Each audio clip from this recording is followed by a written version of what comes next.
Welcome to Crisis in Perception, where we examine the systems shaping our world, one book at a time. So today we're going to dig into a book by Seth Andrews to really understand the mechanics of what you might call a belief ecosystem. And the reason this is so important is that the language these systems create, well, it has an impact that goes way beyond any one particular religion. You see, this isn't really about what people believe. It's about how that belief literally makes them talk. In that language, it is so much more than just words. Think of it like a complete operating system for reality. It shapes perception, and it holds the whole social group together. Okay, so let's dive into the source material here.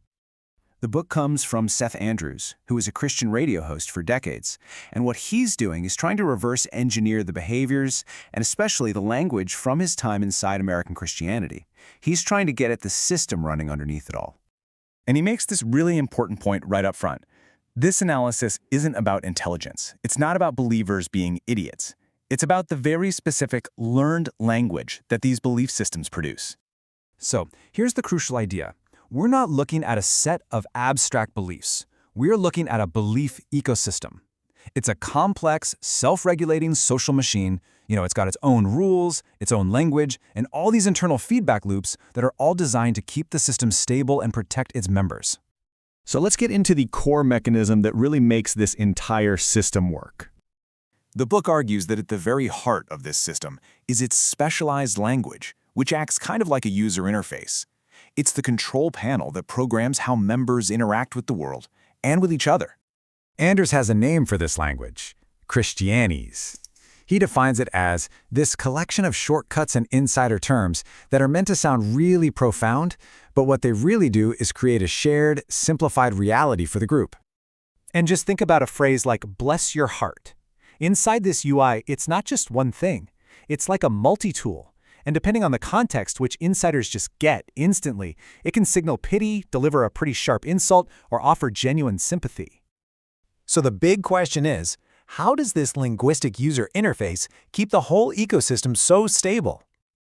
Well, first, it creates powerful in-group signals. You don't just meet with friends, you have fellowship. You're not reading the Bible, you're spending time in the Word. Using these tribal buzzwords reinforces a shared identity and draws a really clear line between us and them. Okay, but what about tough questions? Any stable system has to have a way to handle internal dissent, right? To manage those complicated thoughts that might challenge the foundations. So how does this one do it? Well, the UI provides pre-packaged answers. The book calls out phrases like this one, "everything happens for a reason," as thought-terminating cliches. They are short, they are memorable, and they are designed to shut down any further thought. Its whole function is to stop a difficult line of questioning dead in its tracks, about tragedy or injustice. It just restores cognitive ease. And that is a key defense mechanism for maintaining the system's integrity because it discourages the kind of deep inquiry that might lead you to the exit. The interface also relies really heavily on what the book calls bumper stickerisms. These snappy little mottos make really complex theology seem easily digestible and super repeatable, and that repetition is absolutely crucial for reinforcing group cohesion. Okay, so once you have this framework, it gives you a whole new way to notice what's going on around you. The key takeaway here is that the words a group uses aren't just harmless jargon. It's a powerful social technology. It's a tool for literally constructing a reality and then making sure that group survives. And this pattern is definitely not unique to religion. You can start to notice it everywhere, in corporate jargon, in political movements, in the slang of online communities. So the question is, where else do you see it? This project is free and publicly accessible. If you'd like to support the time, tools, and research behind Crisis in Perception, you can become a supporter on Patreon. For a longer, audio-based analysis of this topic, see the deep dive linked in the description.